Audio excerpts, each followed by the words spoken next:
नमस्कार दोस्तों। आज रीट एसएसटी टॉप 20 की क्लास लेकर आए हैं जिसमें हर्षवर्धन से संबंधित बात करेंगे। छोटी सी क्लास है, इसमें पिछली डेट में बहुत सारे प्रश्न बने हुए हैं, तो अब फिर बात करते हैं हम। पहला प्रश्न देखिए आप। हर्षवर्धन का साम्राज्य प्रांतों में विविध था। प्रांतों को राज्य कहा जाता है, अपन जानते हैं प्रांतों को राज्य कहा जाता था। भुक्ति होती थी, भुक्ति को डिवीजन कहा जाता था। आपके प्रश्न बनता है भुक्ति किसको कहते हैं, भुक्ति को डिवीजन कहते हैं। विषय जो होते थे, विषय यानी जो जिलों को कहा जाता था। तो और सबसे छोटी जो इकाई होती थी वो होती थी ग्राम, यानी वर्तमान में जो इकाई अधिकतर उनसे मिलती जुलती हर्षवर्धन के शासनकाल में ऐसी इकाइयाँ थी। हर्षवर्धन के प्रशासन में 3 प्रकार के करों का उल्लेख है, यानी हर्षवर्धन के कर तो आपको पता है कि जितने भी शासक थे सारे कर लेते थे, लेकिन हर्षवर्धन के साम्राज्य में 3 प्रकार के कर थे। एक थे भाग, भाग जिसको भूमि कर, आपके प्रश्न बन सकता है कि भाग भूमि कर से संबंधित है। और दूसरा था हिरण्य यानी नगद कर, नगद कर जनता से लिया जाता। और तीसरा था बलि अतिरिक्त कर, अतिरिक्त कर यानी जनता से और अतिरिक्त कर लिया जाता था। ये 3 प्रकार के कर थे। आपके 3 प्रकार के कर हर्षवर्धन लागू कर रखे थे, भाग, हिरण्य और बलि कर।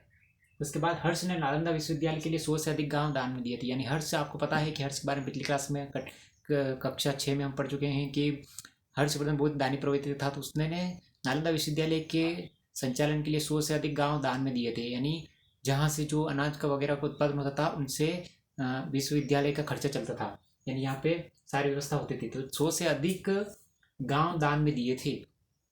इसके अलावा कुमार गुप्त ने 5वीं शताब्दी में नालंदा विश्वविद्यालय की स्थापना की थी। पहले पुरानी क्लास में पढ़ चुके हैं कि नालंदा विश्वविद्यालय की स्थापना 5वीं शताब्दी में कुमार गुप्त ने की थी, जो चंद्रगुप्त द्वितीय यानी विक्रमादित्य का पुत्र था।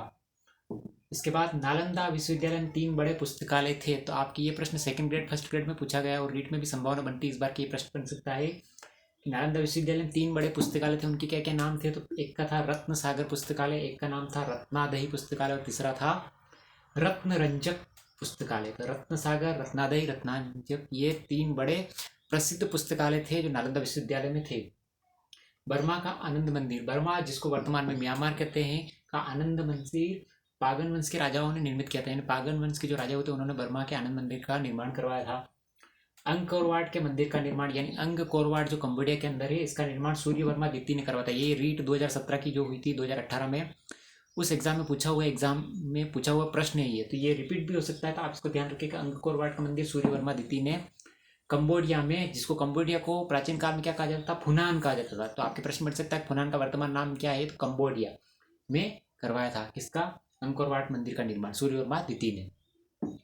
अंकोरथम वैष्णव मंदिर का निर्माण जयवर्मा सप्तम ने करवाया था। मेरे को लगता है कि इस बार का प्रश्न बनने वाला ये कि अंकोरवाट मंदिर का निर्माण किसने करवाया था। ये एक वैष्णव मंदिर यानी विष्णु भगवान का मंदिर थे।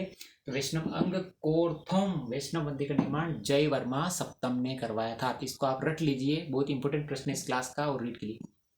उसके बाद चंपा वियतनाम, चंपा जो प्राचीन नाम है, इसको वर्तमान में वियतनाम के नाम से जाना जाता है। भद्रवर्मा ने माइसन में एक मंदिर का निर्माण करवाया था। तो चंपा में माइसन के पास में मंदिर का निर्माण किसने करवाया था, तो वो है भद्रवर्मा। उसके बाद फाइयान, एक चीनी यात्री हुआ है जो सबसे पहले आया था, फाइयान। फाइयान के अनुसार 5वीं शताब्दी के आरंभ में जावा में हिंदू धर्म फैल चुका था। यानी जावा जो छोटा सा द्वीप है वहां पे फाइयान के अनुसार 5वीं शताब्दी आते आते हिंदू धर्म वहां पे फैल चुका था। विदेशों में व्यापार को जाने वाले व्यापारी का मुखिया सारथवा कहलाता था। आपके प्रश्न, ये फर्स्ट ग्रेड में पूछा गया प्रश्न है, यानी इंपॉर्टेंट प्रश्न है। विदेश में जो व्यापार के लिए जो व्यापारी जाते थे उन सब व्यापारियों का एक मुखिया होता था, उस मुखिया को कहते थे सारथवाह। और व्यावसायिक संगठनों को श्रेणी, व्यवसायिक यानी जो व्यवसाय करने वाले व्यक्ति होते थे उनके एक संगठन होता था, उस संगठन को श्रेणी कहा जाता है, श्रेणी या फिर गण कहा जाता। और श्रेणियों का जो अध्यक्ष होता था उसको मुखिया कहते थे। उसके बाद स्वर्ण का सिक्का, ये भी इंपॉर्टेंट प्रश्न बन रहा है अंतिम वाला आपके। स्वर्ण का सिक्का, स्वर्ण का सिक्का जिसको निष्क निष्क कहा जाता था। और चांदी का सिक्का, चांदी के सिक्के को धरण कहा जाता था। और तांबे का सिक्का, तांबे के सिक्के को माशक कहा जाता था, माशक या फिर कांकड़ी कहा जाता था। ये माशक या कांकड़ी। ये अपनी रही रीट एसएसटी की टॉप 20 की छोटी सी क्लास के माध्यम से आपको गागर में सागर भरने की कोशिश की है। बूंद बूंद से घड़ा भरता है और बूंद बूंद से घड़ा भरने के बाद ही घड़ा खाली भी हो सकता है। तो आप घड़ा भरने की कोशिश करें, खाली करने की नहीं। क्लास कैसी लगी आपको, लाइक करें, सब्सक्राइब करें और अपने मित्रों को शेयर करें। इसमें से आपके 100% गारंटी के 1 से 2 प्रश्न बन जाएंगे। Thank you.